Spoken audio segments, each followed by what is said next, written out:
Good afternoon, everybody, and welcome once again to Dritte Liga. It is the third division of German football, and we're here for kickoff at 2 o'clock local time. Today, we have on the menu for you Erzgebirge Aue against 1860 München, and we're here at this magnificent stadium, ready to go. Several matches going on this afternoon, of course. I'll take you through all of them a little bit later on. But our teams are almost ready to come out. And we'll be seeing the home fans and the away fans, I've no doubt, in good voice today. Take you through the lineups for the home side. Martin Manel, Pascal Fallman, Stefan Nkash, Nico Vukanovic and Linus Rosenbacher across the back, with a holding two of Ali Luna and Mimes Pepic. Kilian Jakob, Boris Tashki and Omar Skanic are across the front, just behind the lone striker, Marcel Barr. Aue in purple, coming out with a wonderful tifo as well. I'm afraid my German is not good enough, but I'm going to guess with the Christmas tree and the sledge, it probably says something like Happy Christmas. But those of you watching who speak German will have a much better idea of what that says, of course. The teams are on the pitch then with the mascots. And in a second, we'll take a look at all the officials today, as well as the visiting side of 1860 Munich. George Emmerich is the coach of Erzgebirge Aue, who've lost 3 of their last 5, only won 2, and 1860 München actually have pretty much an identical recent record. Mark Philip Eckermann is our referee today, and his 2 assistants on the line. One of them, a giant of a man on the left there. No 4th official today by the looks of it for some reason. Don't know why that might be, I'm afraid. But we'll have a look in a second at the visitors lineup as well. 1860 München and Erzgebirge Aue, both mid-table sides this year. Neither of them at the moment in danger of relegation, and neither of them either challenging for promotion. For 1860 Munich, it's Marco Hiller in goal, Florian Barr, Leroy Quadwo, Max Reintaler and Lucas Reich across the back. They also, we think, are going to play 4-2-3-1 with Tunay Denitz and Thor Jakobsen in just behind Maximilian Wolfram, Julian Guttau and Maurice Schroeter, and their lone striker, Fabian Schubert, although sometimes we have seen Max Wolfman play up there, including in the last game. I think we're going to have a minute's silence by the looks of it here, and we will honour that as well on air here in this last game before the Christmas break.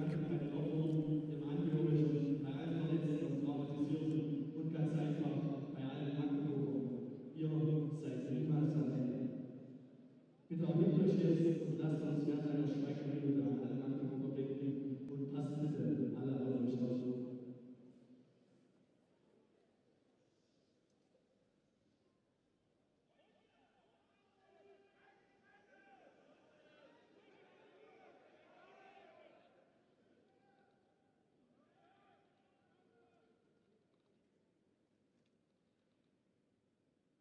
Vielen Dank und Glück auf.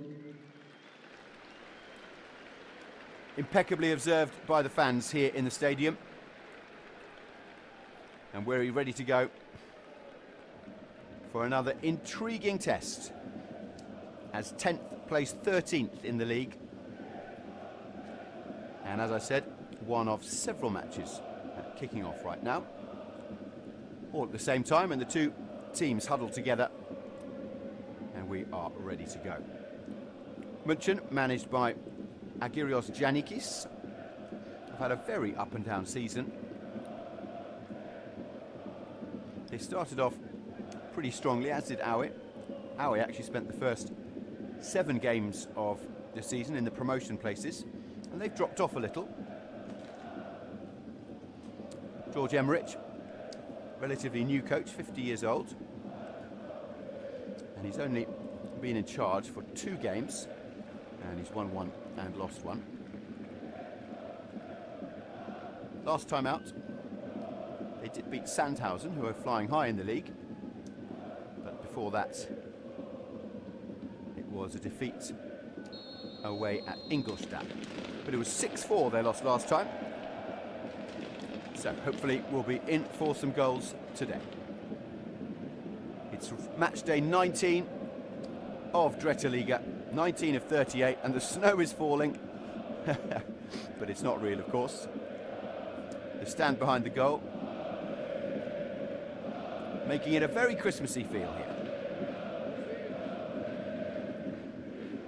Just a few days, 4 days before Christmas, of course. And the winter break in Germany means that we'll have 2 or 3 weeks off and be back with you again in January as the first misplaced pass from Rosenbacher.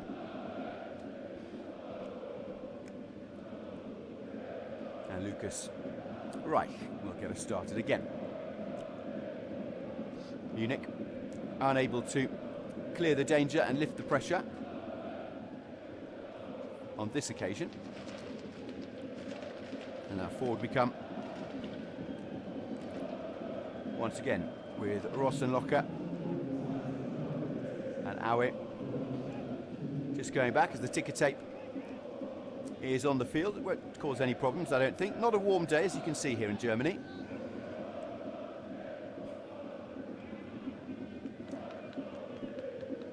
And that's cleared pretty well, actually, by Martin Manel, who's played every single game of the season for Aue in goal. Their number 1.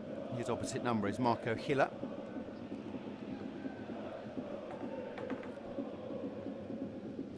Not the usual goalkeeper for Munich, that's Rudi Volath.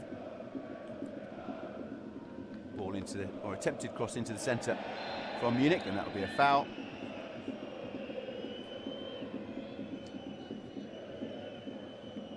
Given against Florian Barr. And we have the Flares in the away end. 1860 München is a club with a great history. Let's just see that foul again. Yeah, clearly clambering on top of Omar Saric.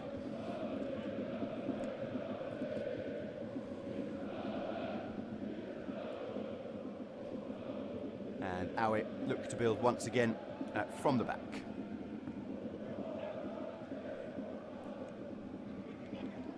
So 2 wins in their last 5 games for both these sides. And neither have settled lineups particularly. Munich especially. None of their starting lineup today has played every single game.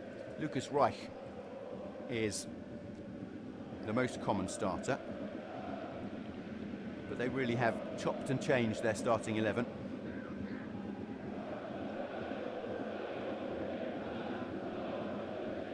Quite significantly, actually.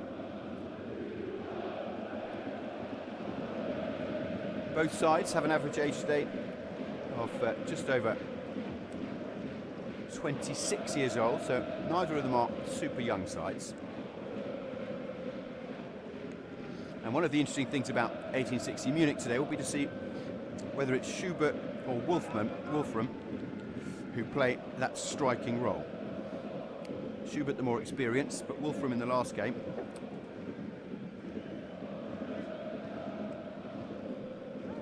actually ended up playing in that striker position. Aue's corner comes to nothing. And we go again. Long crossfield ball. That looked like it might have been a handball to me actually, but not given. Aue attempted to come forward with Barr.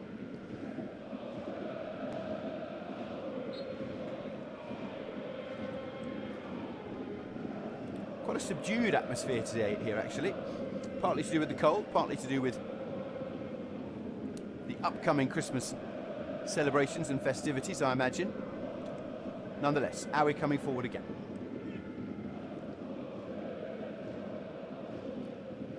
was in Cancer. In Cancer, the tall number 24, central defender for Aue.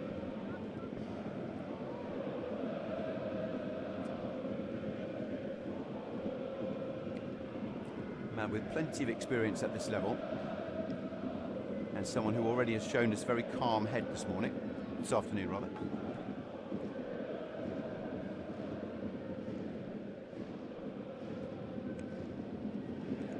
Everything slightly untidy at the start of this game in the first 5 minutes. No chances to speak of yet. Aue probably have had the majority of the possession and have come forward the most. But Munich haven't been in any danger at all. And they are a good counter-attacking side, with some pretty technical players there.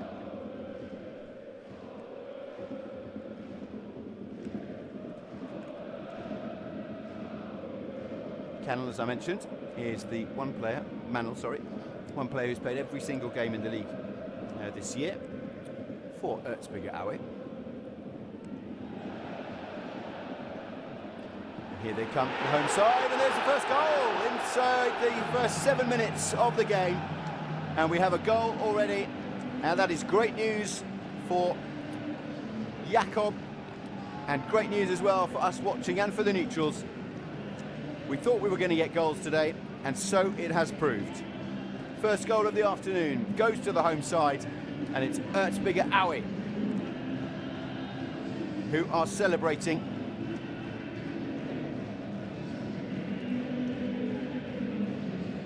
A pretty simple goal, actually. All the way from Manuel at the back. Missed by the defenders, misjudged. One simple cross in. And in the danger area was Jakob.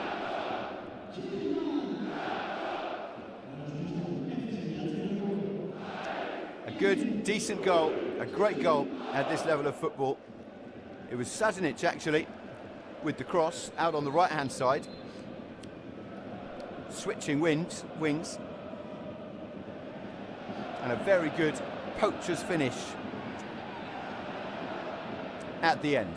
1-0 then, Kylian Jakob, and almost a second from exactly the same position.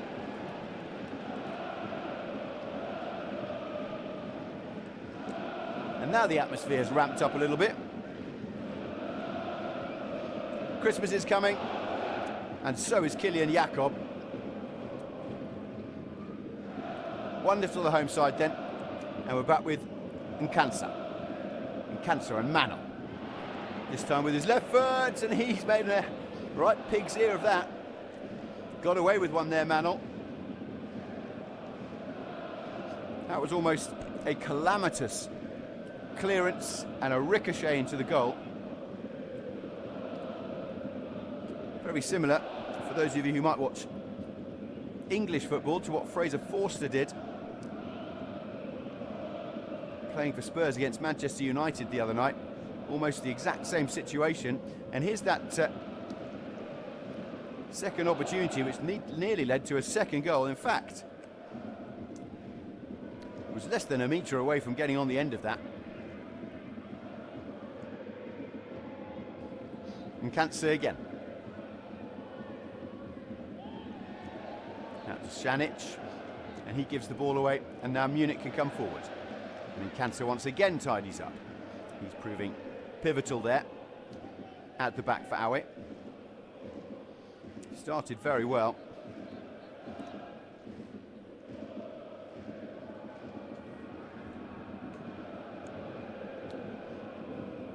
Nkansa hasn't played that many games actually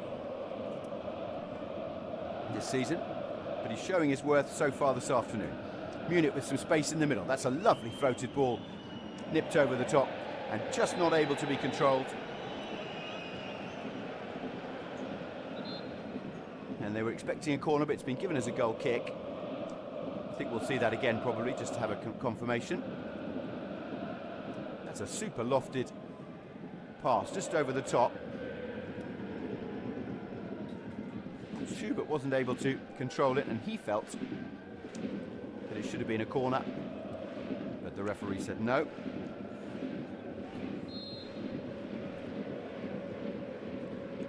And so it's back with Manor.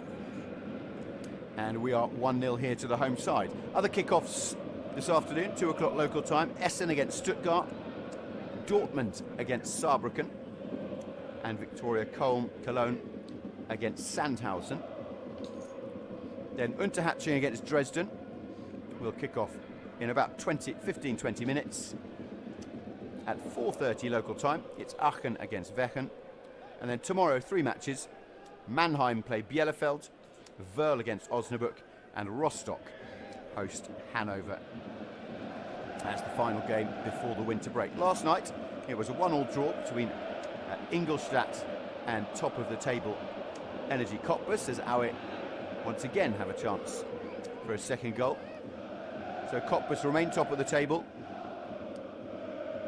2 points ahead of Dynamo Dresden, and it's Saarbrücken who are in action today, and Ingolstadt in 4th at the moment. They're level on points with Bielefeld, and the top scorers in the league are Cottbus and Ingolstadt, who played each other last night, but rather disappointingly it ended in a 1-1 draw. Here come Aue again with an attempted long shot, and now Munich can break, but there's only Schubert up ahead of the ball, and I think that is going to be offside. It is a mistimed run or a mistimed pass. I think probably a mistimed pass.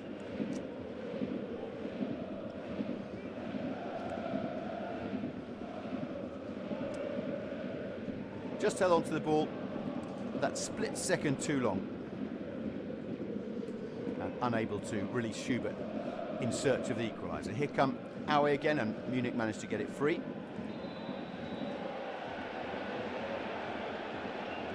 And the first yellow card of the game, it's gone against Tunay Denitz.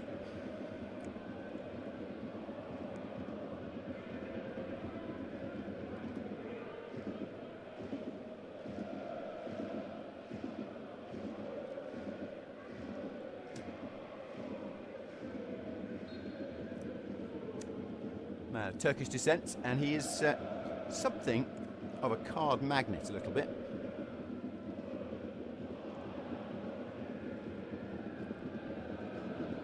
So another yellow card for Denitz.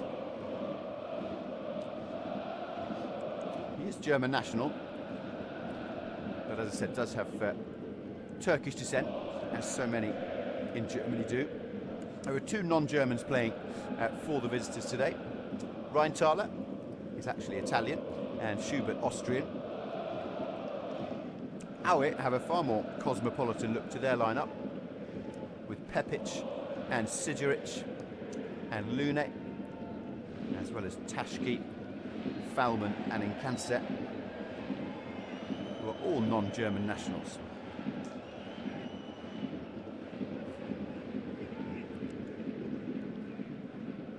Here we go again with Munich building from the back then. This is Reich.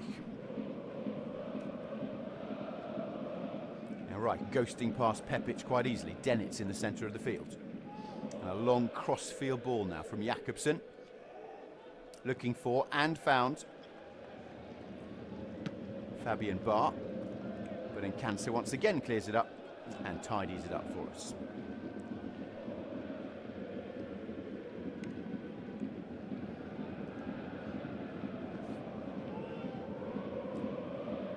Nearly 15 minutes gone in this first half, and still at Kylian Jakob. Goal separates the sides in the 7th minute of the game.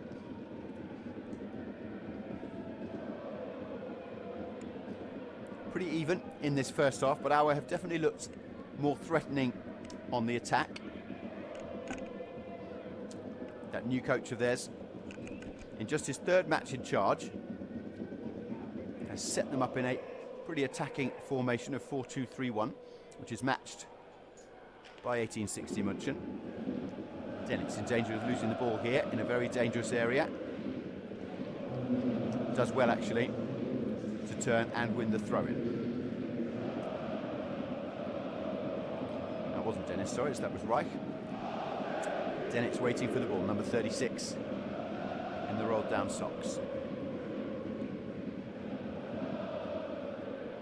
Again, good movements from Dennis.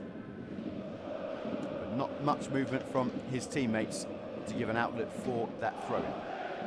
And now Aue can come away with it. It's just kept in, I think. Yes, it is. But Reich will tidy it up. No, he doesn't. Munich can't get out of this defensive third at the moment, as the Christmas bells start ringing. And the ball is lofted forward again. The bar just couldn't get on the end of that either. However, München are progressing forward. Little by little, slowly, slowly. And Dennis, again in the centre of the park, so crucial with Jakobsen to the way that Munich will be building everything going forward. Here come Aue, losing the ball. This could potentially be dangerous for Aue, as we look for Wolfram, who again calms it down. They can't find a way through at the moment. Quadwo. And now with Barr, who's made his way up the pitch. They love playing with these wing-backs to Munich. And there's a nice bit of space out there on the right-hand side. And I think we're going to see a first corner of the game.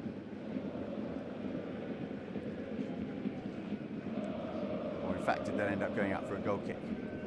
No, corner it is. First corner of the game for the visitors. Aue have had a corner already, of course. And up there is Wolfram. With Schubert.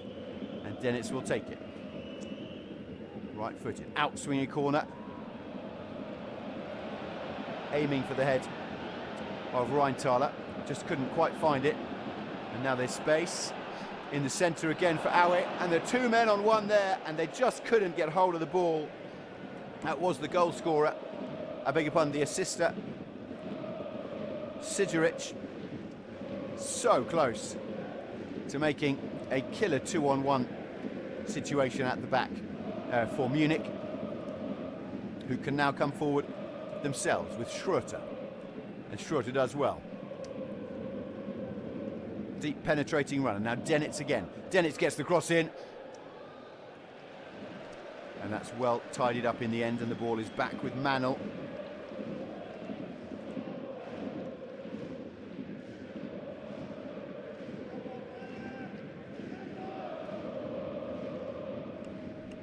Not quite an end-to-end game thus far, with 17 or 18 minutes gone. Fallman on the right-hand side. It's well intercepted though by Munich, and they get the throw in just inside the Aue half.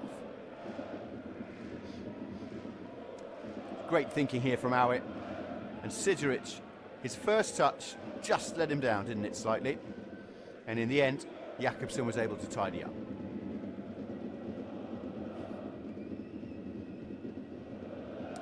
Munich having to be very patient. And Jörg Emmerich, I think, will be pretty happy with how his Aue team have started today. But here's a chance for Munich.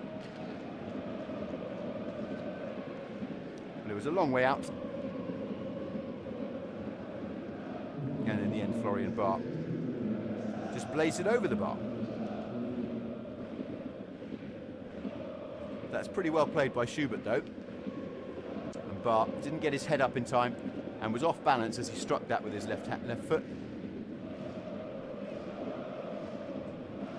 And you can see the two men up front for Munich today, Schubert and Wolfram. They'll be pretty interchangeable, I think, between that left wing position and the lone striker. And an apology coming from Jakobsen to Taschke, who was just felled right in the middle of the centre circle.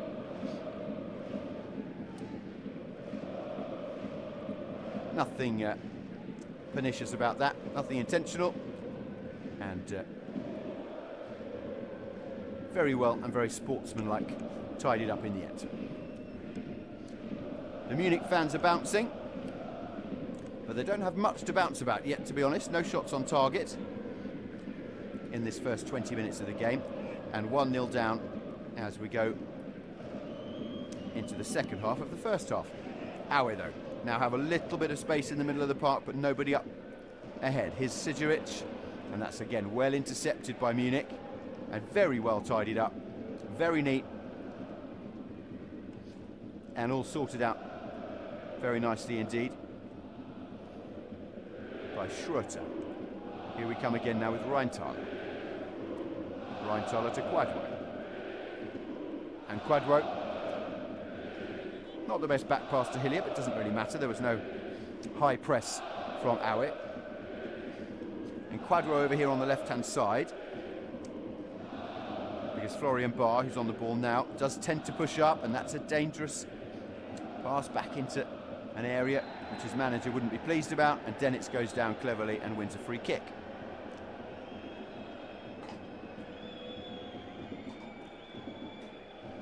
No yellow card though. That was given against Ali Luna.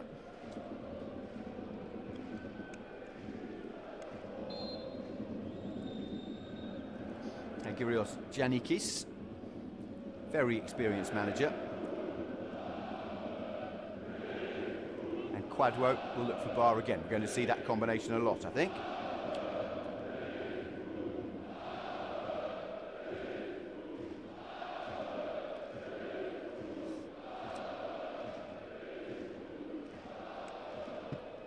Here's Denitz again on the ball. At the centre of everything is Tunay Denitz. He's played the most games this season for 1860 München with 17. So he's only missed a couple, only missed one rather. But he also has the most cards, and he has picked up another one today.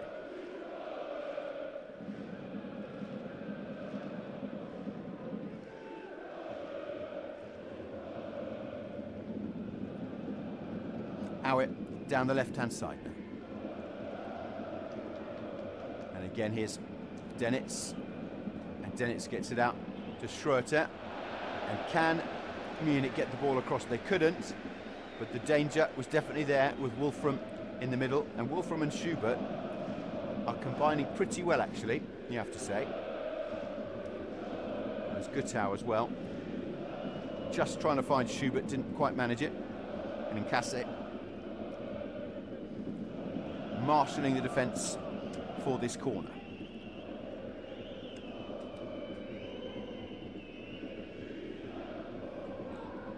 Barr is at the back post. And once again, they're trying to find him, but the corner unable to reach another white shirt. But Munich do have retained possession, and Florian Barr will launch this into the centre. We're going to see a long throw here. Quadro is up. There it goes. I think he was slightly on the pitch actually there, but the referee's assistant didn't spot it, and the ball goes back to Manel. And we are midway through the first half. Here come Aue. Erzgebirge Aue. 1-0 up in this game against Munich, and the freedom of the centre of the park there at the moment.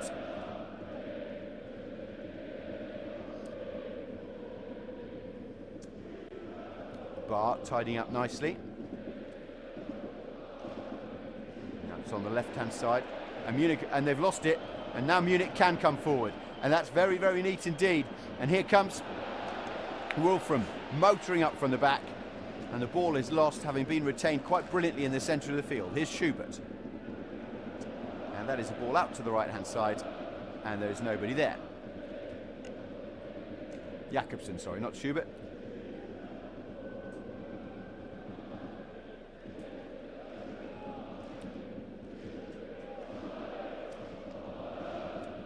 What can Aue look to fashion here with Pepic? And back to Mann.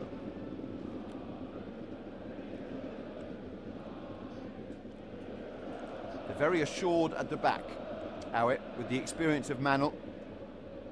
And today, with Nkansa, they've looked in no danger at all as yet. Just a couple of half chances for Munich, but they haven't got a shot on target yet. But there's no need to panic, plenty of time left. 20 minutes left in this first half then.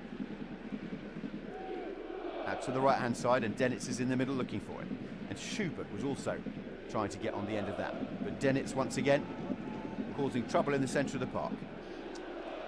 Wolfram is out on the left hand side looking for the ball, and Nkansa had come forward and was fouled in the centre circle.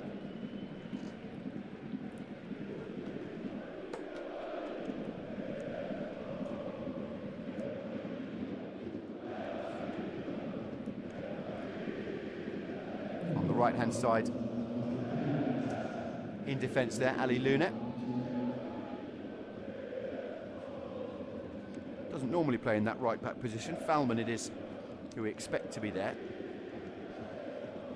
But at the moment, Ali Luna is drifting back into that right full-back position and is staying there, actually.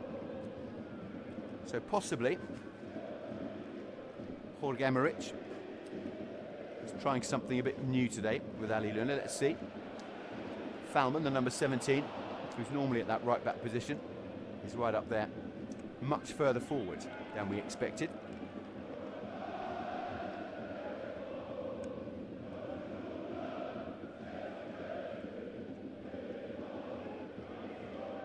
No goals in the other games so far today. Oh, and as I say that, Essen, in fact, have taken the lead against Stuttgart. So it's Essen 1, Stuttgart 0, and Erzgebirge Aue 1, 1860 Munich 0 here. No goals between Dortmund and Saarbrücken, though. As the ball is cleared relatively easily. There's been a delay in the start of Unterhaching against Dynamo Dresden. Not sure why, but we'll let you know when that one kicks off as well. And remember, it's Aachen against Werken later, and Mannheim against Bielefeld. And the goal scorer, once again, was in the centre there. Jakob, as was Sidoric, who provided the assist for the first goal. And Nkansa has come up for this corner, which is going to be left-footed and floated in. And it's out for a goal kick. And Nkansa so far this afternoon has been pretty much everywhere.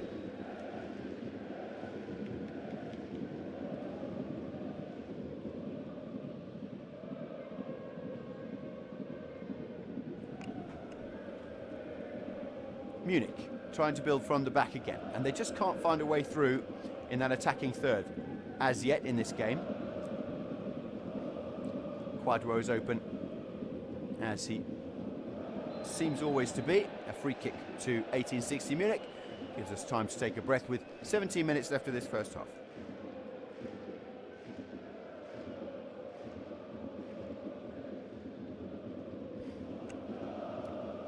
Now there's a high foot, no doubt about that, and no complaint either.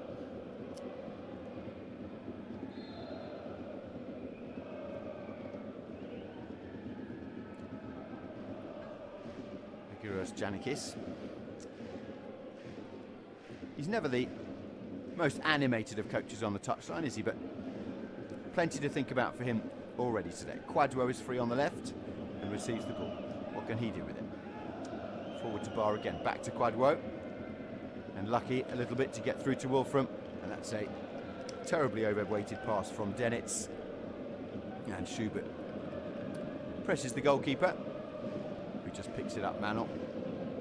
Hugely experienced goalkeeper, with one little slip earlier on today with that ricochet that could quite easily have gone in, but it didn't, and in fact it was his long pass, very much like that one, that led to the first goal.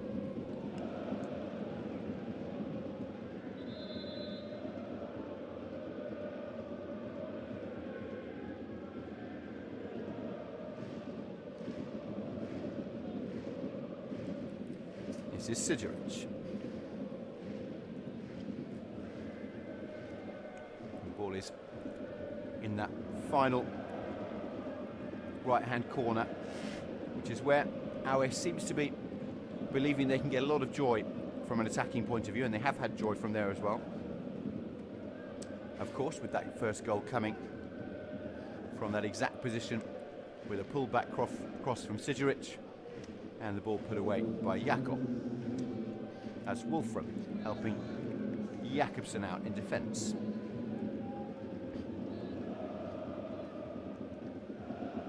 And Rheintaler.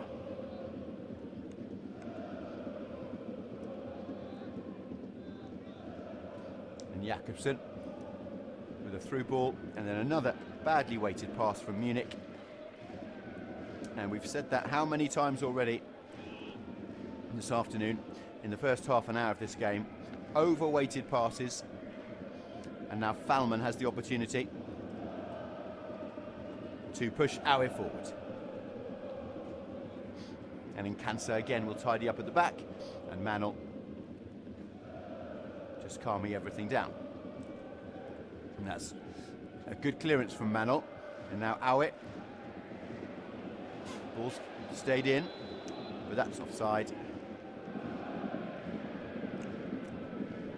And possession handed once again from Aue to Munich. Referee's assistants have all had good games today so far. No glaring errors as Quadro looks to pump it forward and cross field. And that's nowhere near enough on that ball. And Aue really are composed and calm at the back. There's no panic.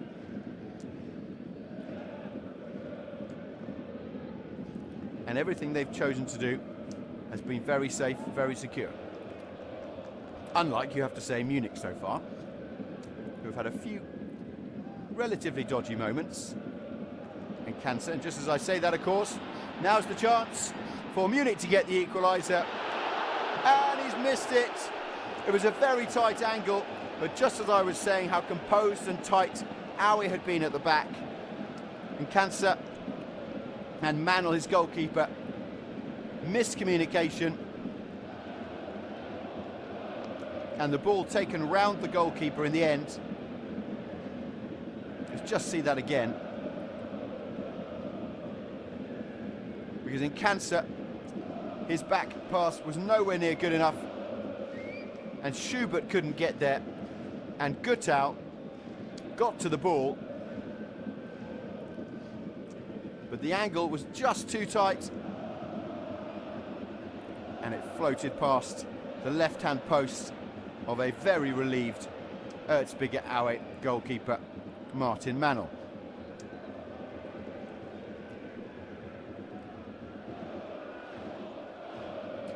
Well, could easily have been 1-1 here, but Aue have without doubt been the dominant and the better side, and they have an attacking throw-in now in the final third of the bit.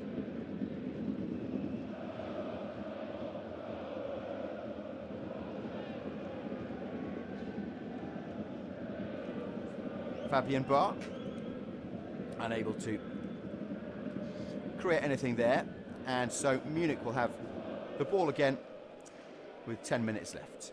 And the Munich fans have their flares out as well. A little bit of encouragement for them then in the last few minutes as Schubert attempts to steal the ball again from Incansa.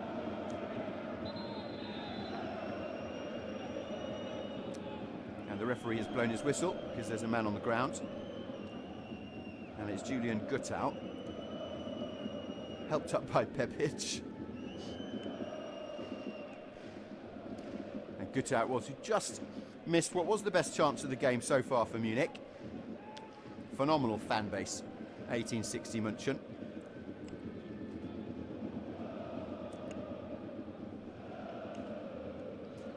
And I think we're going to have a drop ball. Guttau was just tapped, I think, on the shin there by Pepic. Caused him some pain, but he's fine now. Out the ball comes with Denitz for München. Great pass from Denitz out to the left. And this is Guttau. was absolutely fine, and a brilliant tackle once again from Nkansa, who calmly clears the ball, and he has been the player of the first half for me. That tackle, absolutely perfectly timed. If he had got that wrong, he could easily have seen not only a foul given, but that could quite easily have been a pretty nasty card and injury. But he timed it perfectly in Nkansa. Well played by the centre-back.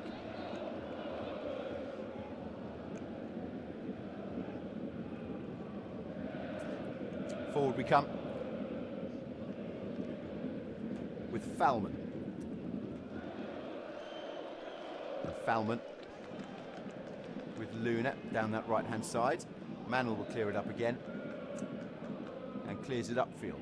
High and long, but straight to 1860 München. Referee says play on, and now he says free kick to Aue. And a second yellow card of the game, and this time it's gone to Florian Barr. And another one for Wolfram as well. Or there may be some confusion. We'll clarify that for you in just a second. I don't know whether the referee actually gave 2 yellow cards or whether he realised he'd shown a yellow card to the wrong player first. Let's see.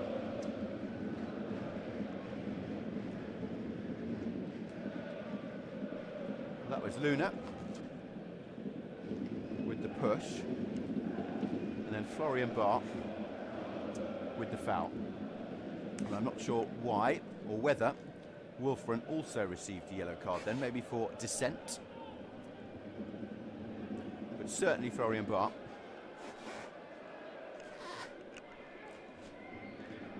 Yellow card. And Pepic it is, who's over the ball. Certainly the directors here think that Wolfram also received a yellow card. So that would be 3 yellow cards so far for Munich, none for Aue. In comes the ball. It's a good free kick, and unfortunate that nobody got on the end of that. And Nkansa again, what's he doing down there, the centre-back? Seems to be everywhere so far in Nkansa. Confirmation then that Florian Barr did receive a yellow card, and Rosenlocher has the throw-in now in a pretty dangerous position.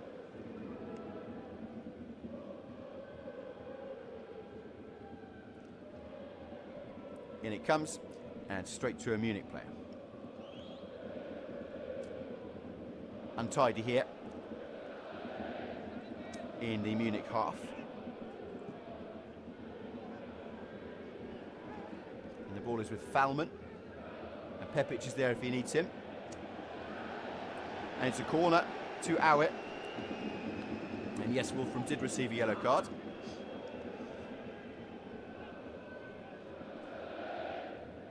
Pepic and Falman.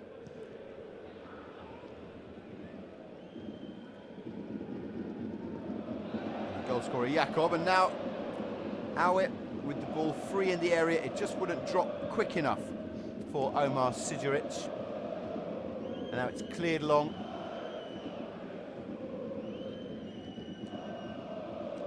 And reaches Schroeter. And Schroeter calms it all down. And it's back with Barr, and now Jakobsen down the left-hand side. Barr and Jakobsen combining once again. Plenty of space on the right.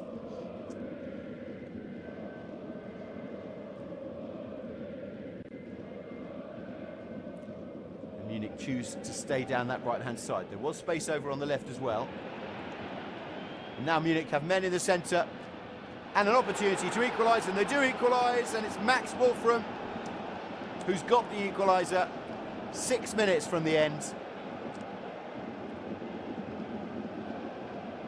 And Aue, who have been so solid defensively so far this afternoon,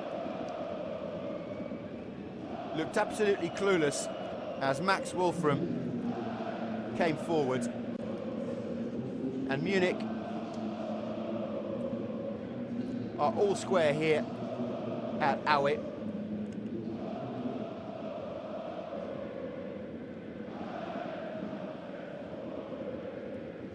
And we'll we'll see a replay of that. And Max Wolfram gets his 5th goal of the season, taking him equal with Patrick Hobsch and Julian Gutau on 5 goals for the Dritte Liga season. And Manel, arms outstretched, was unable to do anything there. And Gutau with the assist, Wolfram with the finish, and Manel in despair on the ground. 4 minutes left, it's 1-1 between Erzgebirge Aue and 1860 München.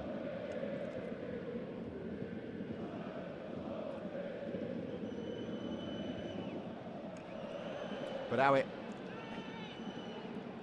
trying to get forward again. We've had a goal at Unterhaching as well, who are now 12 minutes into their game, and the visitors Dynamo Dresden have taken the lead.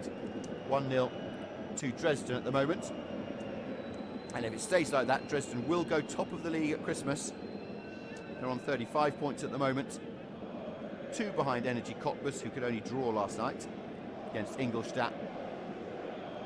It's Florian Barr just getting a little bit confused or mixed up at the back, but also Siduric pressing him high.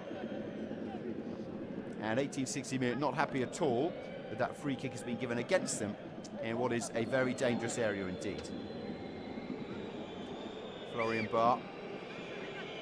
I mean, if anything, the beginning of that foul, if it were a foul, happened inside the area. That could quite easily have been a penalty. Left foot in from Aue and blocked easily. And now floated in very nicely indeed for Aue.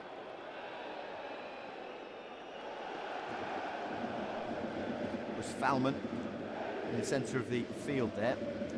He just managed to pop that ball over the top. Of course, there's no video assistant referee at this level of German football, but had there been, they might well have had a look at that as a possible penalty.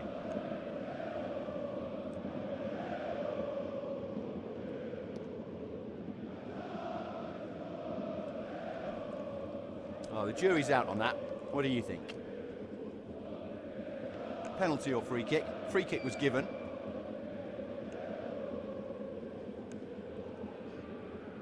And now it can come forward again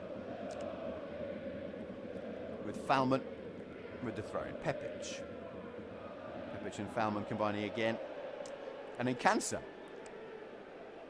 The boy is everywhere. Centre back, tidying things up, and also up for those dangerous set pieces. And now he races back with Vukancic. And if they can get the ball across here, 1860 minutes, which they do, Gutau is there. And that's a good block by Luna at the back. And Gutau may not have been the best option here, actually. A little bit closer. There were 2 other white shirts free in the area. Corner.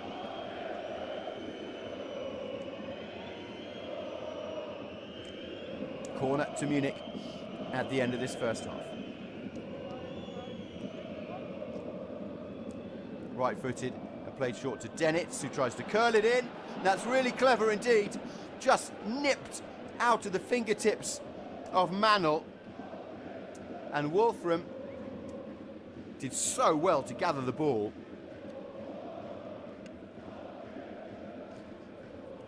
And you'd have to say, against the run of play, this match could quite easily be 2-1. Here it is again. I think Schubert it was who stole the ball, and Wolfram, left-footed, blasted it over from nowhere. And he'll be disappointed with that finish. But Manel will also be disappointed that he hadn't held on to the ball. None the worst, though, because we're still at 1-1. And we're into the final minute of the first half. Florian Barr. Back to Quadwo. Quadwo. Rheintaler. And now he switches to the left. And Wolfram and Barr just getting in each other's way there, rather.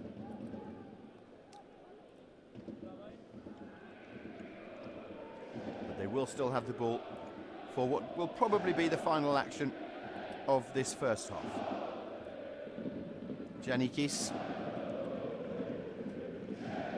shouting his instructions. In the ball goes then, high and lofted into the area, but only as far as Manol,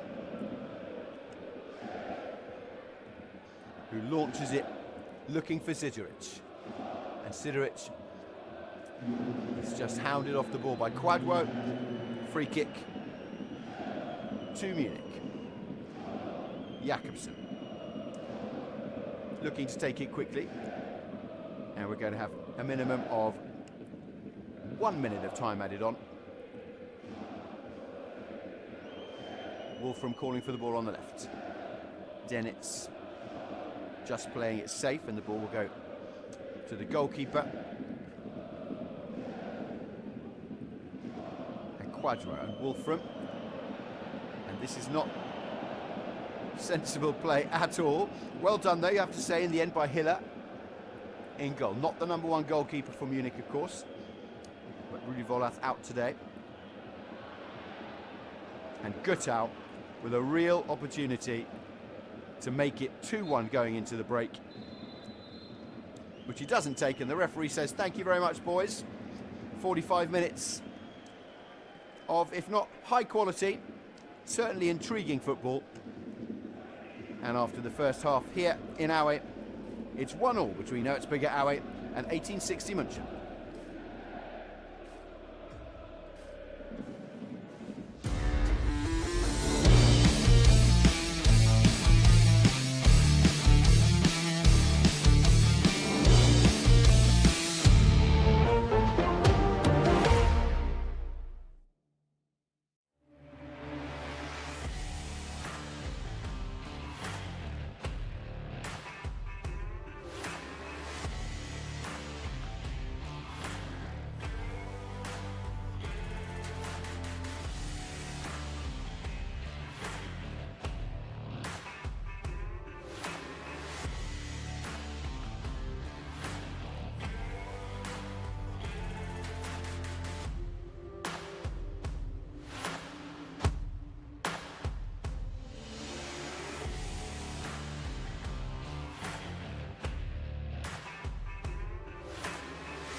Welcome back to Erzgebirge Aue against 1860 München, where we have a 1-1 game at half-time. And we're going to see a very early substitution, half-time substitution for the visitors. By the looks of things, Max Wolfram, the goal scorer for 1860 Munich, the visitors, equalising after a Florian Jakob opener for the hosts. And in truth, it hasn't been a game high on quality. Every time possession with either side, they've been giving it away. Aue have looked the more composed, and Sean Dulich has come on for 1860 München, and Argyrios Giannikis, who you can see on your screen there, obviously thinks that Dulich has something to offer that might help them to unlock the Erzgebirge Aue defensive unit, which has been pretty composed and pretty solid, apart from that one occasion when there was a mix-up. And in Casa, who had been so good for the whole of the first half, who was at fault. Florian Barr, who was involved in the majority of the action, in fact, for Munich, down that left-hand side, has come off and been replaced by Sean Dulich.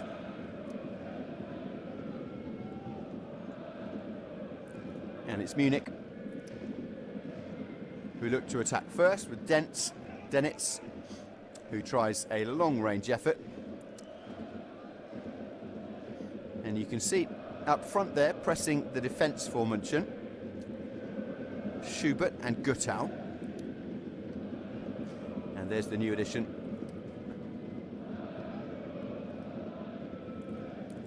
To the players on the pitch, Sean Dulich.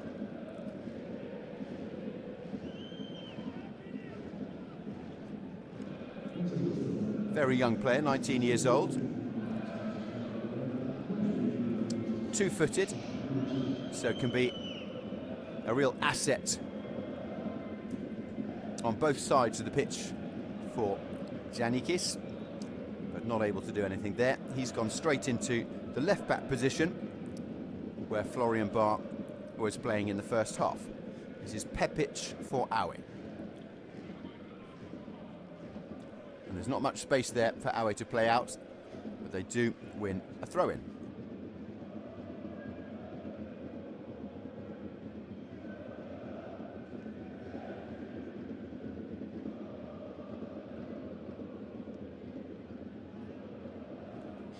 Forward they come then. But there's no way through, so they go back sensibly.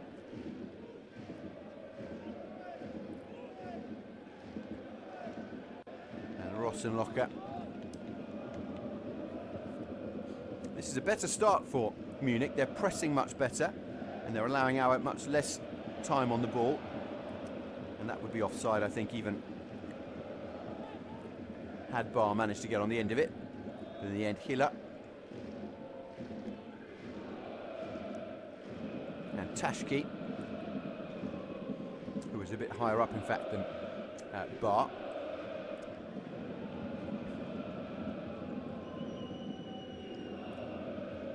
And at the very least, with Florian Barr going off, we now only have one Barr on the pitch. And at Christmas time, you can never have too many Bars, many people think, but we're down to one on the pitch right now because Dulich has replaced Florian Barr for Munich, and Munich trying to come forward. Nothing coming of that.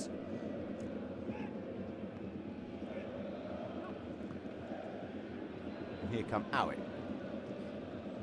with a misplaced pass, an overhit ball, and that gives Rheintaler with Quadro the opportunity to clear the ball. And you can see three across the back there for Munich.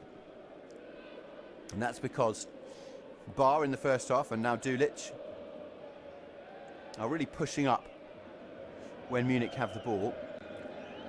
And Quadro comes across to the left to cover.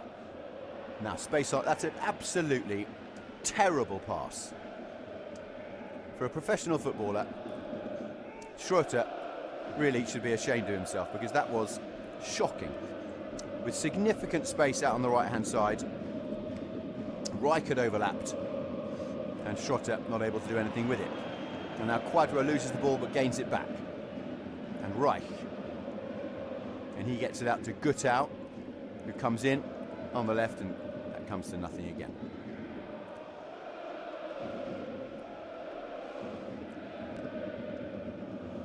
Slow start to this first half, but Rosenlocher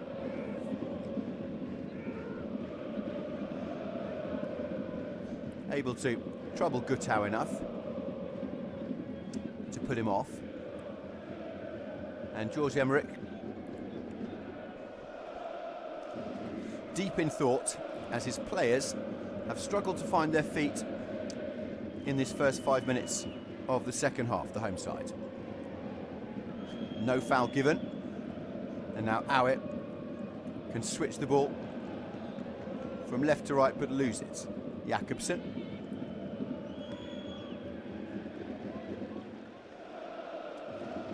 and it's all very scrappy at the start of this second half.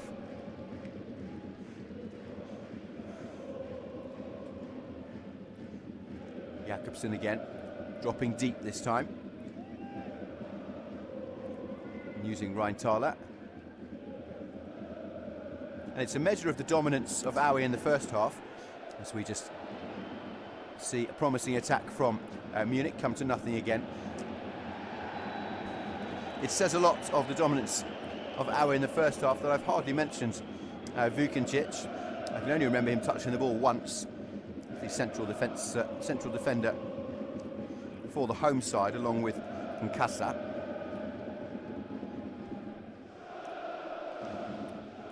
And Giannikis also looks dissatisfied. I wouldn't have thought that either coach would be particularly happy with the performance of the teams in that first half, and certainly not at the start of this second half.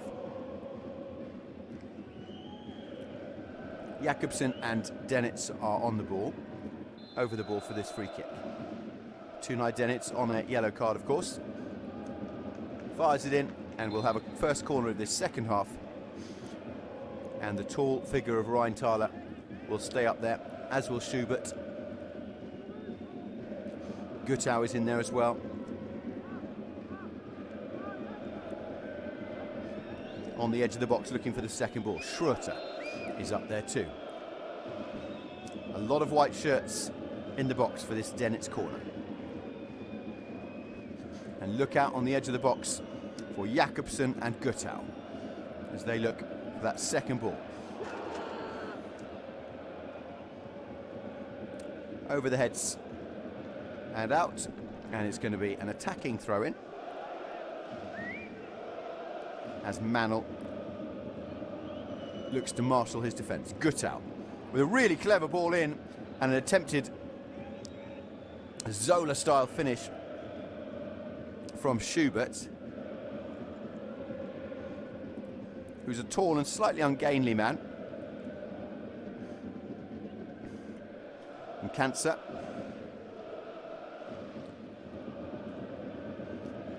And Vukincic is nearest the camera here at the bottom of your screen. But Manel, undecided quite about what to do. Plenty of space. Here's Vukincic. And Rosenlocher has headed forward, as does the ball. Was that controlled by the arm? No, says the referee. Can you get through? No, says the Munich defence.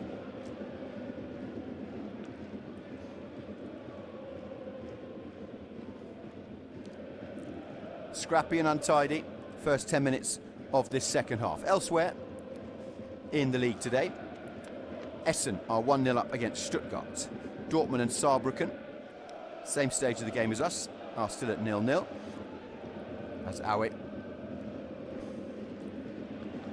once again attempt to get the ball in the box and fail. And it's an attacking throw-in. Victoria Cologne and Sandhausen also goalless. Sandhausen are down to 10 men after a red card, and Unterhaching are losing at home to Dynamo Dresden by a single goal, and if it stays like that, Dresden will go to the top of the league at Christmas. Foul throw, says the referee.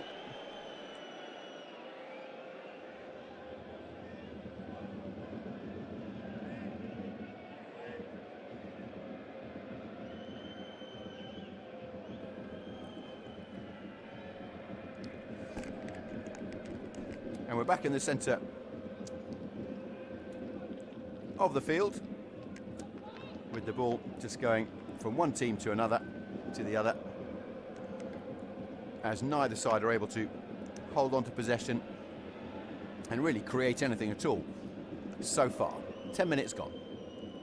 This is Jakobsen, making life very difficult for the substitutes, and for his teammate Wolfram as well. And so Munich come back to press with Schubert and Guttau and Jakobsen all coming back, leaving nobody upfield should they manage to steal possession from the home side. Long, very bad ball, straight into the arms of Hiller in the Munich goal. It was Rosenlocker with the misplaced pass on that occasion. This is Dennis now.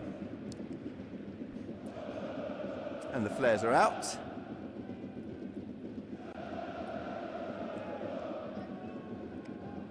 And both sets of fans have been in fine voice. It's not a great stadium in terms of atmosphere. Ducic, the substitute, to Denitz. And now Ducic again with a very decent ball across, actually, and Denitz couldn't get on the end of it, and Manel was there to cut it out in the fabled corridor of uncertainty. That was a good pull across from Dulic. Probably the only moment of quality that we've seen so far in this second half. And Kansa received the ball from Vukancic. Gets it back again. Vukancic is open, and Manel needs to be careful, and is. Aue definitely not as assured at the back as they were in the first half, and partly that'll be to do with the higher press that Munich are playing. And Dulic puts the ball out for a throw-in, and it will be Siduric who takes that throw-in, who provided the assist for the first goal. Jona Fabiš is going to come on.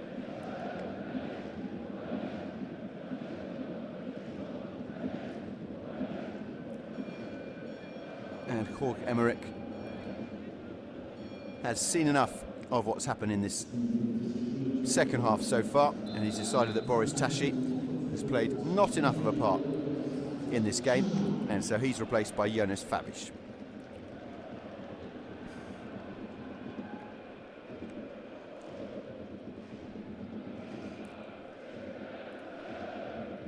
Let's see what Aue can do now.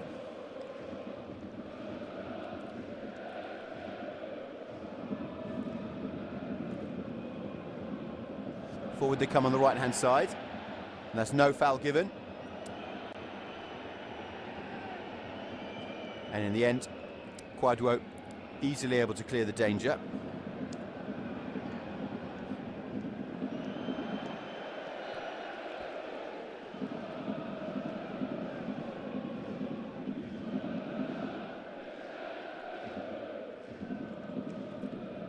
And Tashki looks like he may have something of a wrist injury there, or a hand injury. Maybe that was why he was taken off, in fact, but he hadn't played a huge part in the game, to be honest. As we approach the hour mark, and another throw in, this time Falman will take it. And that's the substitute Fabic. And Munich have some tidying up to do, which they don't manage to do. Quadro is lost. But there has been an offside given, and that is fortunate for Munich.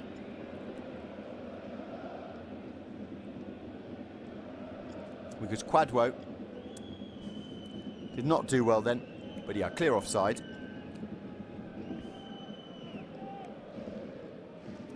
And Quadro hasn't made many mistakes in this game so far, actually. But that was a first, but he was unpunished. Unfortunately for Nkansa on the other side, who had a pretty much perfect first half, his only slip-up, unfortunately, led to the equalising goal for Munich. Hiller. Out now down the right-hand side with Lucas Reich. And Reich attempting to find Gutau. And Fabish trying to be clever and failing, but getting away with it. And now down the left-hand side, Aue can come. And come they do with Rosenlocher, who thinks he was fouled, but the referee says no. Denitz. See, this is much better. Quick passing from Munich, and this is how they actually make a difference in matches. When they play quick, concise, and accurate passes like that, there aren't many teams in the league that can live with them. But they've just been too sedate and too slow in this game.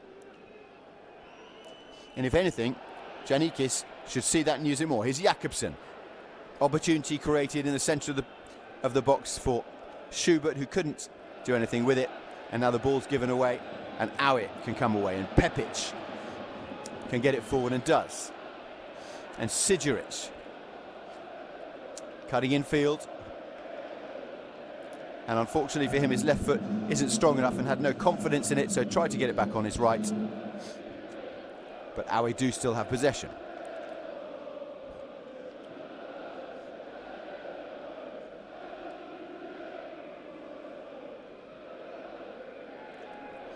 Fabic to substitute. Combining well with Luna. And in comes the ball into the area from Aue.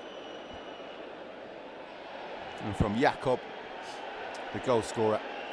And that comes to nothing as well, but at least it's got the crowd excited. And Fabish, 20 years old, midfielder. And he seems to have made a little bit of a difference as the fans are organised by their leaders with the megaphones.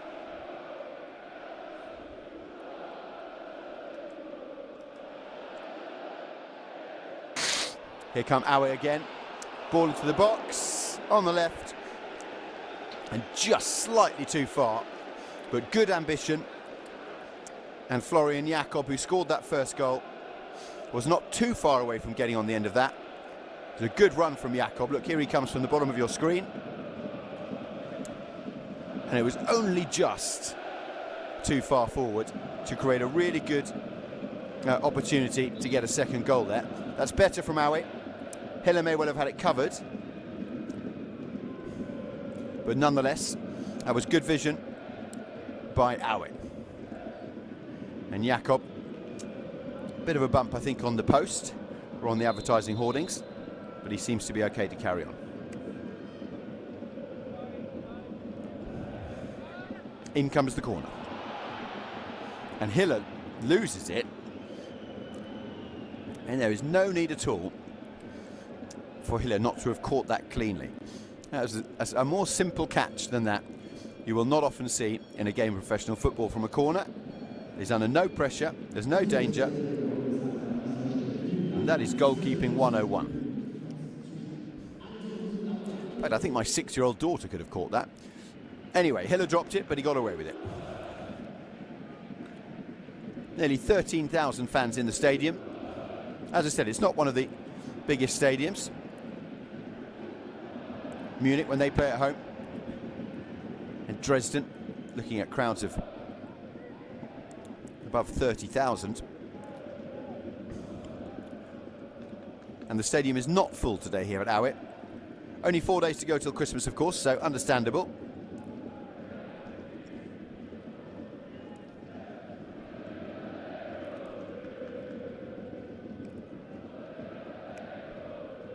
And Victoria Cologne have now had a man sent off in their game against Sandhausen, so both teams down to 10 men. And it's 1-0 to Cologne. Dresden leading Unterhaching still by that single goal. It's half-time there. Essen are leading Stuttgart by 1-0, and it's 1-1 here. That's your Saturday early afternoon games. Later on today, we have Aachen against Wehen, and then the last 3 games before the winter break, Mannheim against Bielefeld, Wörl against Osnabrück, and Rostock against Hanover will take place tomorrow afternoon. So plenty of action here in Dritte Liga, still to come over the weekend. And of course you'll catch live commentary right here for those games tomorrow.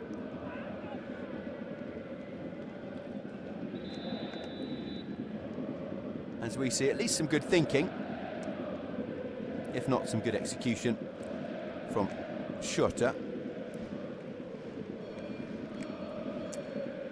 And the goal scorer, I think, took a bit too much of a knock on the end of that cross that we saw a little while ago. But Jakob, who opened the scoring today, is replaced by Sean Seitz.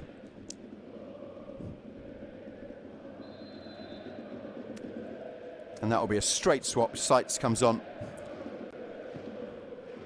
And we'll go straight up front.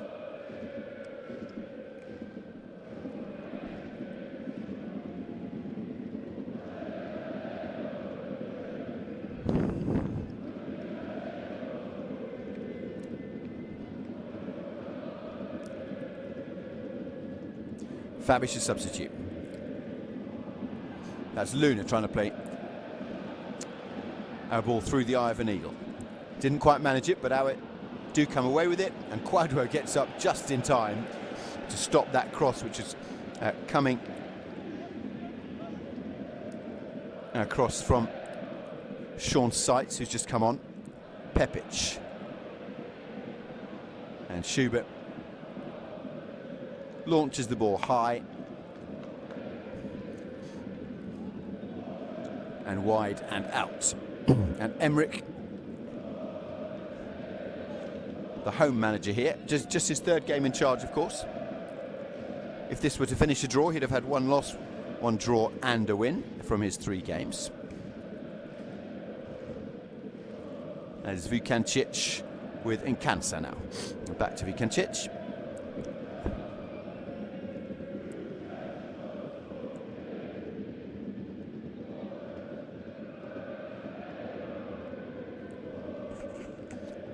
Aue down the right-hand side with a nice touch from Fabic, the substitute. And Pepic is coming in on the edge of the area, as is Seitz. 2 substitutes involved in that move, which ends in an attacking throw-in.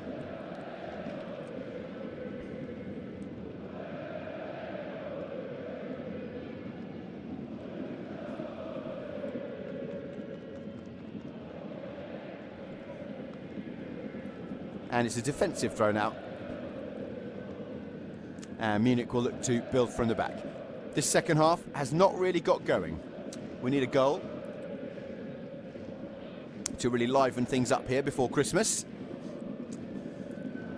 We'll ask Santa if he can provide something for us in the next 23 minutes of this game. As you see, Fallman just tripping over the ball.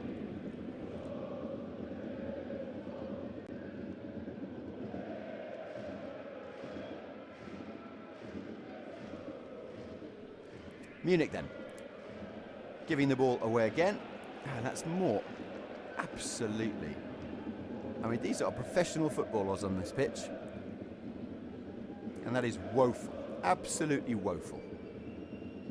Sometimes I wonder whether the coaching staff just put their hands in the air and almost feel like giving up, because there's not a lot of coaching staff can do about that when a player does something so simple so wrong. And Nkansa protesting, but Schubert is on the ground and wins the free kick. Dennitz and Jakobsen standing over this one. Let's see. Well, I think Nkansa has a point there. That looks pretty innocuous to me.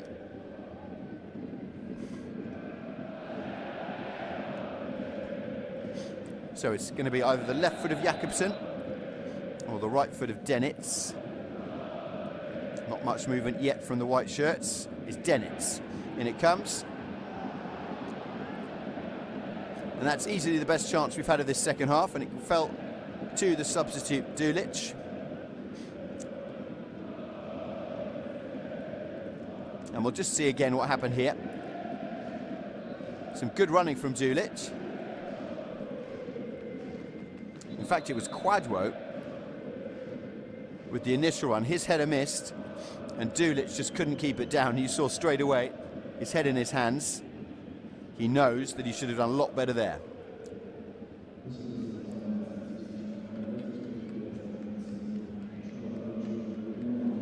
"20 minutes remaining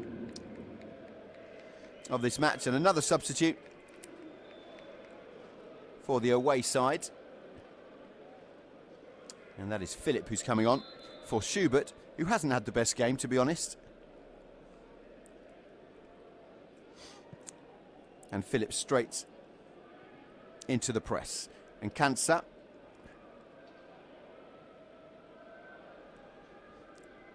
with the ball bouncing around between white shirts and blue shirts.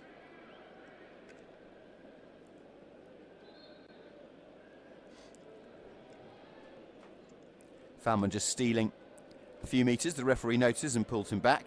Fabish on it again, and Falman again. And now Falman loses it. And I think that was given as a high boot in that challenge. Fabish has certainly made his presence felt already, there's no doubt about that. And Rosenlocher is free on the left, as is Vukancic. Manel, the goalkeeper, chooses to go with Vukancic, and he will probably look for Rosenlocher. No, he chooses to switch, and he does switch. He switches from his side's possession to give the possession away to Munich, but Kansa has it back. Very few white shirts are pressing forward now with 20 minutes left.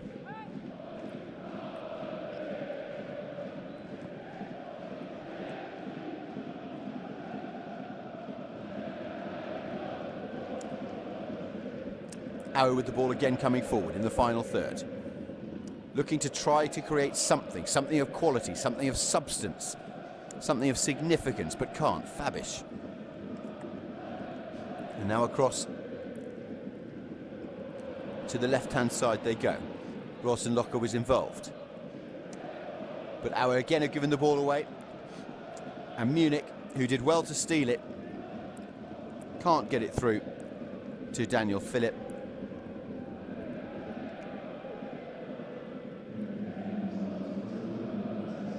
And it's Aue again who have the ball.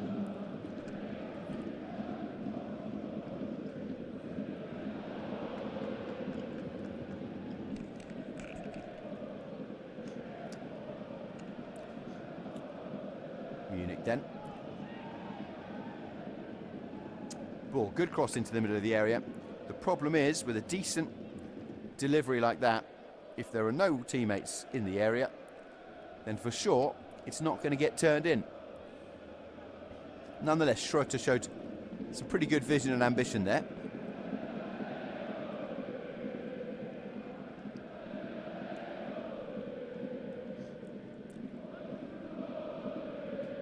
Rosenlocher.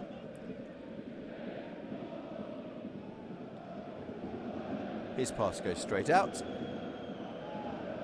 And the throw-in will be taken for München by Lucas Reich. Reich trying to find Schroeter again, and does. Manages to gain a good 20 metres or so up the pitch. Janikis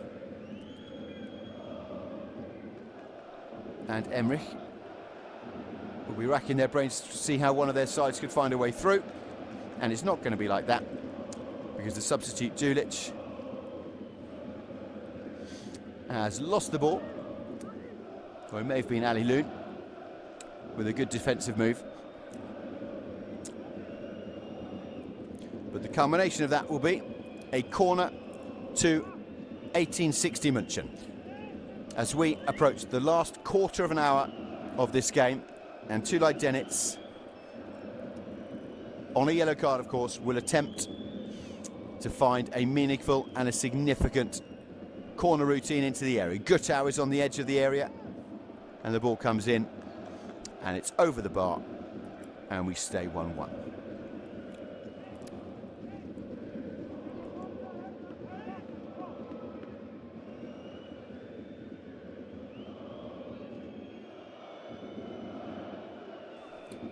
Denitz again. That's a better delivery this time. Unfortunately, no. Munich head could get on the end of it. And Aue clear, but there's nobody there because they're all back defending the corner, of course. And we're going to go back because we have a man down for Aue. So the referee has to stop it. And it's Falman who is down. Possibly a little bit winded, I think.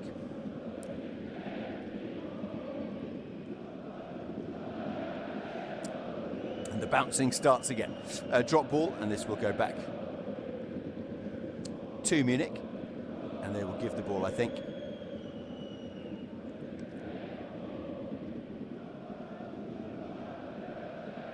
No, they won't give it back to Aue, in fact.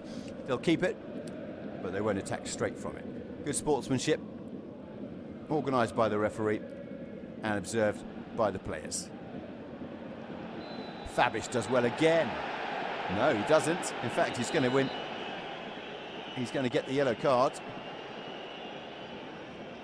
It didn't look to me like he did much wrong there. I thought he cleanly won the ball, but let's see.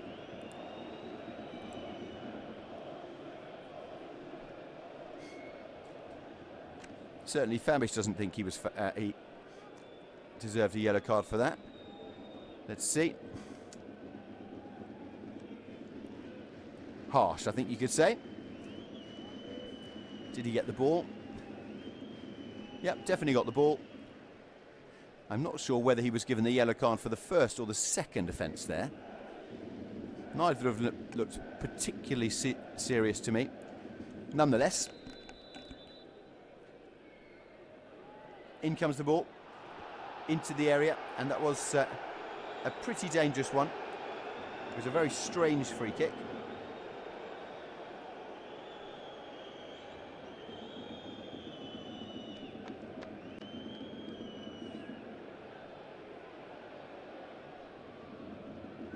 And the ball is run into the Aue area and lost, and Munich win it back. And that's a deflected cross, but it is in a dangerous area. Now's an opportunity for the second goal. Good save, Manel. Another shot comes in.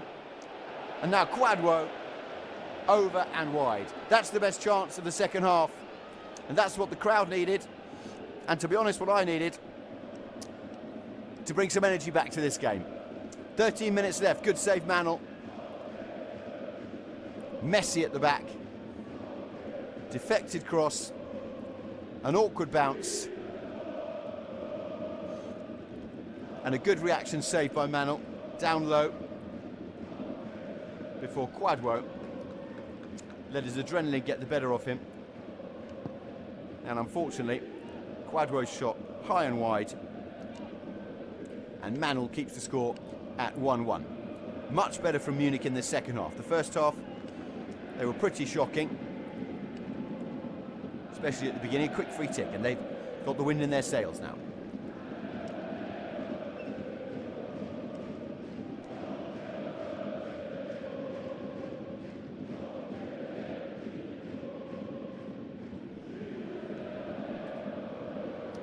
Ball's in again. This... No. I thought it might be, but it wasn't. Kwadwo loses the ball. Aue. Referee says foul.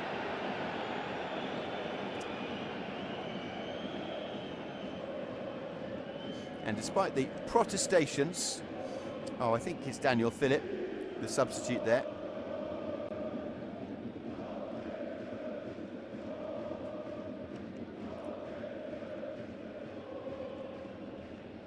No, that was Siduric actually. And I think that was the penalty appeal, but it was pretty clear, to me anyway, that it was his head, definitely his head.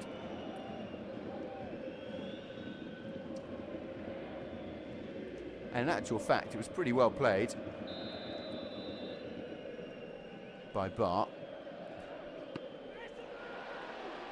This free kick straight into the arms of Manel. Dennett this time decided to go for goal. And Manel had no problems at all catching that, unlike his opposite number, Hiller, who had dropped one just recently. Aue with an opportunity now, and Hiller does get hold of this one. And we stay at 1-1 with 10 minutes remaining. It's now 2-2 between Essen and Stuttgart.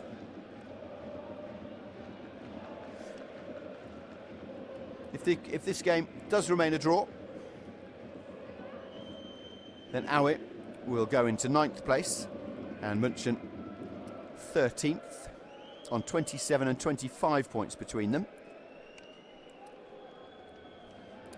They're 7 and 9 points clear of the relegation zone, respectively. And it is freezing cold. And so what do you do at Christmas time when it's freezing cold? Well, of course you take your top off and join together, arm in arm, and all freeze together in the stands on the terraces.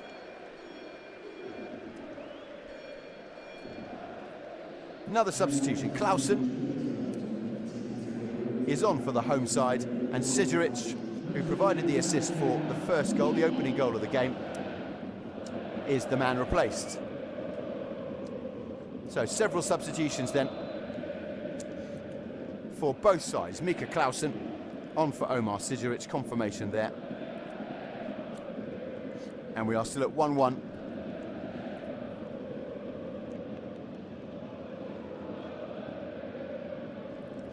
And if anything, one thing we've certainly seen this afternoon is clear indication of why these two sides are where they are in the table. 9th and 13th, virtually.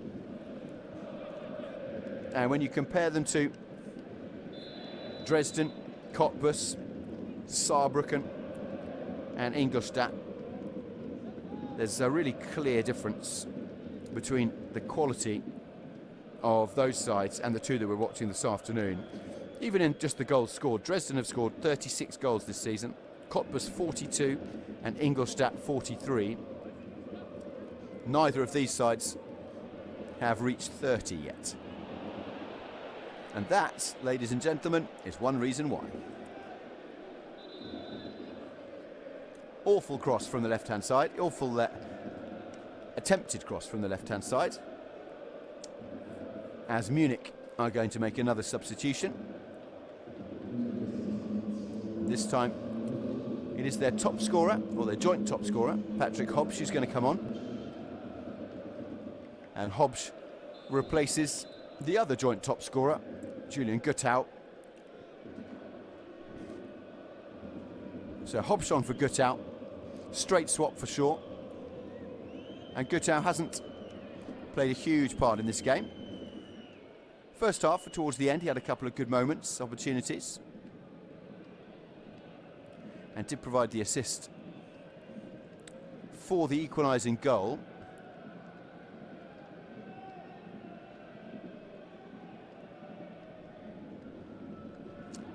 Actually, no, he didn't, did he? It was Schroeter who did that. But Guttau got himself in some decent positions, even if he wasn't able to do much with it. Vukancic. And Rosenlöcher. They're playing a dangerous game here at the back, Aue. But they are definitely calm in their own area. And in any case, offside given.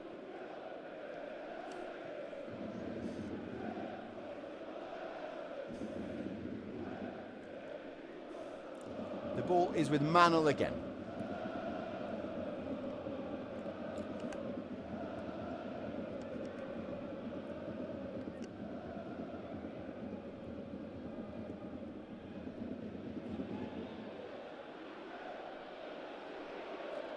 Here come Aue. And Pepic does well to keep the ball in the D. Fabish, substitute, and over the top. And again, we see that lack of quality, which could have been so crucial. Janikis pulls his trousers up, and his players need to do the same. We have 6 minutes left of this game, and at the moment, the stalemate shows no signs of being broken. At the back, it's Rheintaler with his goalkeeper Hiller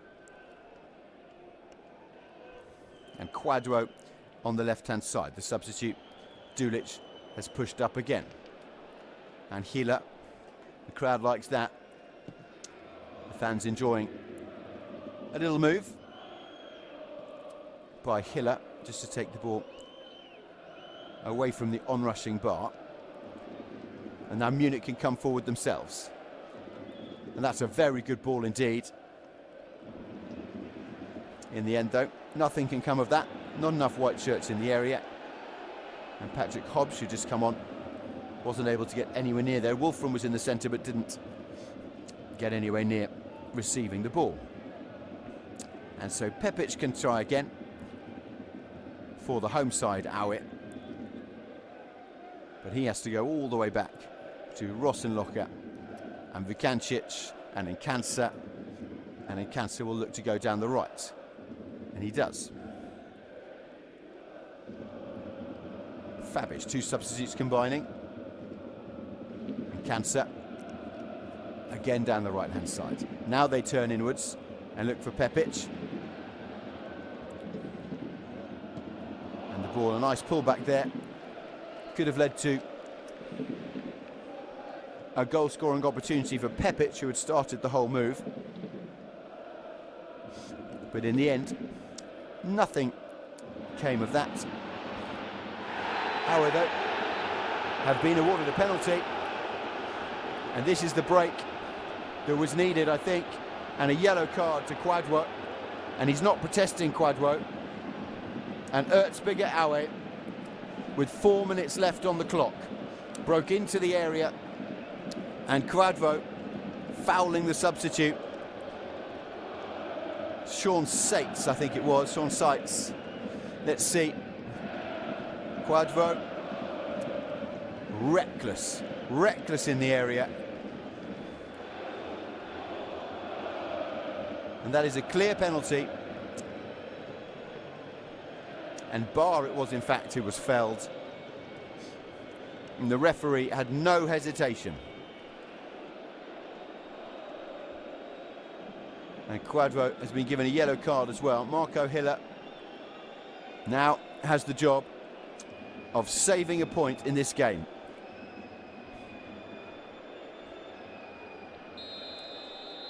It's Bar, and it's saved by Hiller. Bar gets a second chance and he gets it in. He's headed the rebound. Hiller is furious. It was a great penalty save, but he pushed the ball right back onto the head of Marcel Bar.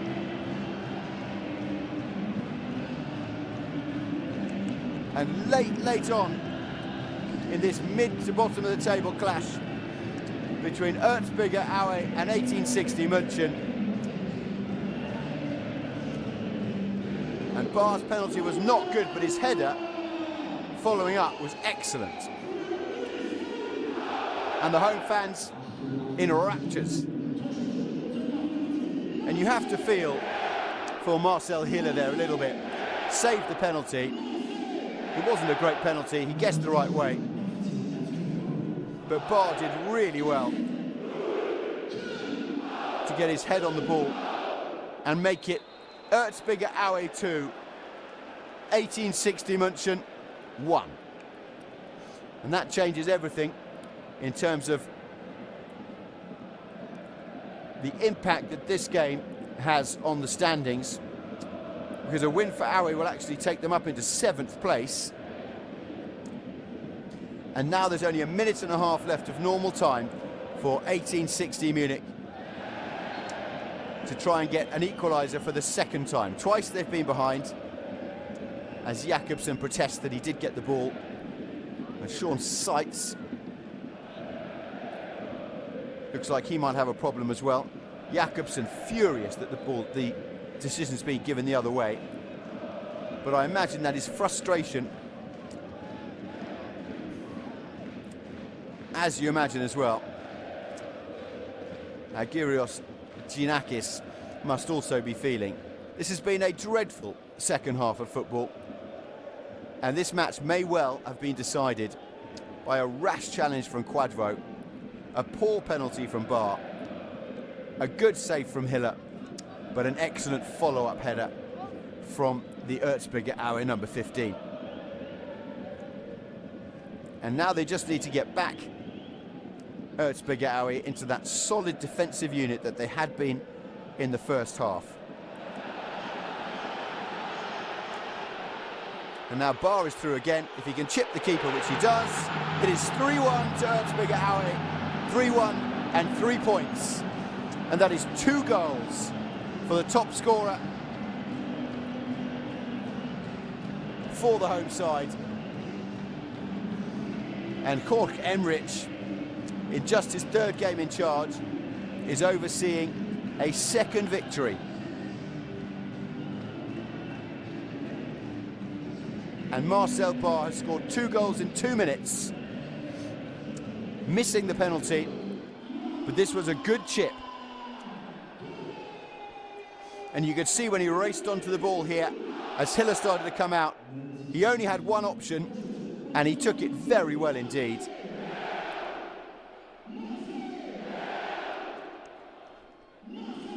Marcel Barr has scored 2 goals in the closing stages of this game, which will bring 3 points to Erzgebirge Aue.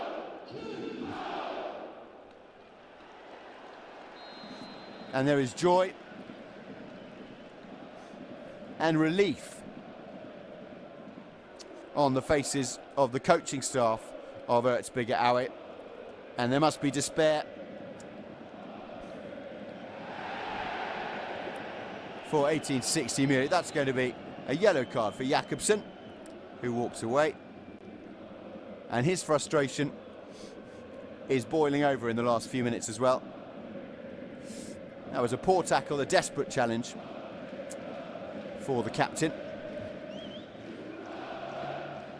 It was Sean Seitz who did really well to get through. And Jakobsen in the end just felt, you have gone far enough, sunshine. Over you go. And it's a yellow card for Jakobsen. And Aue will be taking 3 points from this game. And we've had a 4-goal, I'm not going to say a 4-goal thriller, it's been anything but. But with 1 minute left of time added on, there's absolutely no doubt now where the points are going. And they are staying right here in Aue, where Erzgebirge Aue will be up to 7th place in the table.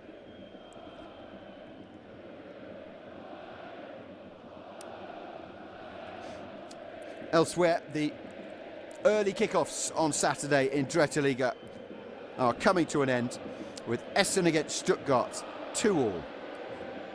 Dortmund against Saarbrücken has already finished 0-0. Victoria Cologne and Sandhausen, who are now down to 9 men, with Cologne leading at home 1-0. 3 red cards in that game. That sounds like a tasty encounter, and looks like it's going to end in a 1-0 victory for the home side, Cologne. And Unterhaching against Dresden, which has just gone past the hour mark, is 1-0 to the away side. So Aue will move up into 7th place. Dresden will remain top of the league if they hold on to that victory, which they have half an hour still to do. That's away at Unterhaching. And we have played all of the time added on that was accounted for. And after a very dire and dreary second half, 2 exciting minutes lit up by Marcel Barr mean that Erzgebirge Aue will be taking 3 points this evening, and Munich, as Rheintaler went down completely unchallenged there. Not sure if it was his knee or his ankle. Looks like an ankle actually, but he's in some difficulty, and I think the referee, once this set piece is taken, will blow his whistle. And this 19th match day of Dritte Liga 2024-2025 is over. The opening goal, scored early in the first half, and it went to the home side. It was Florian Jakob who scored it, Kylian Jakob rather, who scored it. The equaliser just before half-time from Max Wolfram, and then a dreadful second half all in all was lit up at the end by Marcel Barr, who scored on the 88th and the 90th minute of the game, which means it finishes here. Erzgebirge Aue 3, 1860 München 1.